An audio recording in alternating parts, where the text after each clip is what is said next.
Olá, sejam bem-vindos ao canal da Astra Educa.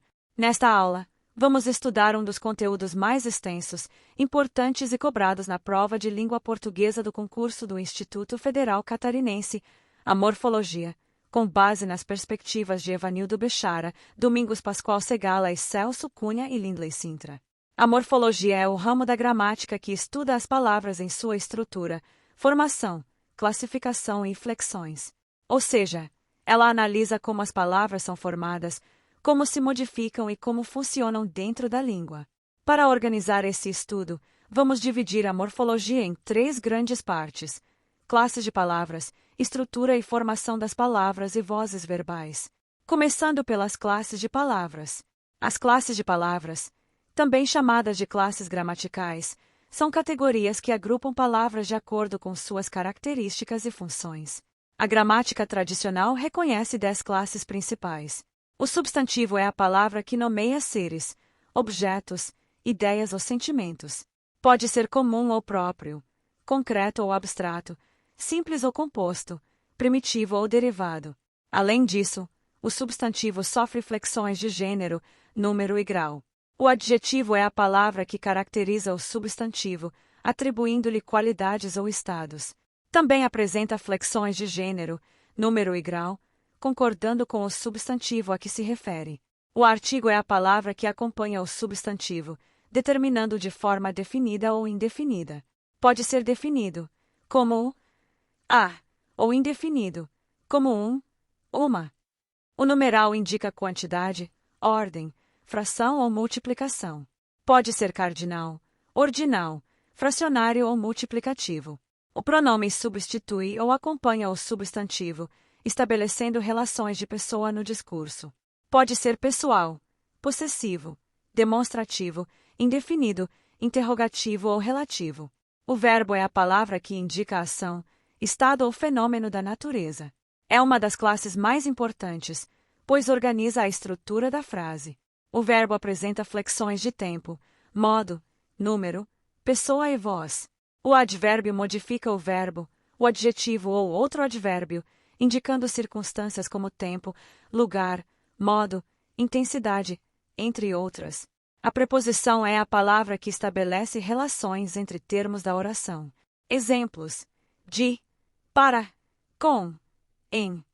A conjunção liga orações ou termos semelhantes, estabelecendo relações de coordenação ou subordinação.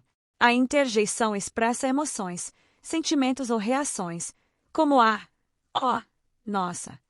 Segundo Bechara, Segala e Cunha e Sintra, compreender essas classes não significa apenas decorar definições, mas entender como elas funcionam no uso real da língua. Agora vamos falar sobre as flexões. As palavras podem variar para indicar diferentes informações. Os substantivos e adjetivos, por exemplo, variam em gênero e número. Os verbos apresentam flexões mais complexas, indicando tempo, modo, número e pessoa. Essas flexões são fundamentais para a concordância e para a construção do sentido na frase. Passando agora para a estrutura das palavras. Toda palavra pode ser analisada em suas partes constituintes, chamadas de morfemas. Os principais elementos são radical, vogal temática, desinências, prefixos e sufixos. O radical é a parte principal da palavra, que carrega seu significado básico. Por exemplo, infelizmente, o radical é feliz. Os prefixos são elementos que se acrescentam antes do radical, modificando seu sentido, como em infeliz. Os sufixos são elementos acrescentados depois do radical, como em felizmente. As desinências indicam flexões, como número, gênero, tempo e pessoa. Com base nesses elementos, temos os processos de formação de palavras. A derivação ocorre quando uma palavra é formada a partir de outra já existente, como feliz e infeliz. A composição ocorre quando 2 ou mais palavras se unem para formar uma nova, como guarda-chuva. Também existem outros processos, como abreviação, sigla, neologismo e empréstimos linguísticos. Agora vamos abordar as vozes verbais. As vozes verbais indicam a relação entre o sujeito e a ação expressa pelo verbo. Na voz ativa, o sujeito pratica a ação. Por exemplo, o aluno resolveu a questão. Na voz passiva, o sujeito sofre a ação. Por exemplo, a questão foi resolvida pelo aluno. A voz passiva pode ser analítica, formada com verbo auxiliar e particípio, ou sintética, com o uso do pronome se. Há também a voz reflexiva, em que o sujeito pratica e sofre a ação ao mesmo tempo, como em o aluno se preparou. Um ponto muito importante em provas é a conversão de vozes verbais. Para transformar uma frase da voz ativa para a passiva, o objeto direto da ativa passa a ser o sujeito da passiva. O verbo é ajustado e o sujeito da ativa pode aparecer como agente da passiva. Por exemplo, o professor explicou o conteúdo se transforma em o conteúdo foi explicado pelo professor. Esse tipo de transformação exige atenção à concordância e à estrutura da frase. Segundo os autores estudados, a morfologia não deve ser vista de forma isolada, mas integrada à sintaxe e à semântica.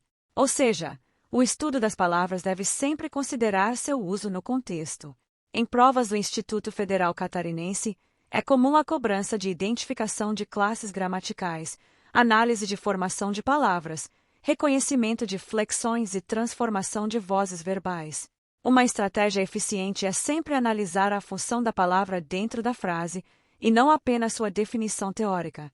Em resumo, a morfologia estuda a estrutura, a formação, a classificação e as flexões das palavras, sendo um conteúdo essencial para a compreensão e o uso correto da língua. Dominar esse tema é fundamental para interpretar textos, construir frases corretamente e garantir um bom desempenho na prova. Continue acompanhando nossas aulas para avançar cada vez mais na sua preparação. Bons estudos e foco total na sua aprovação.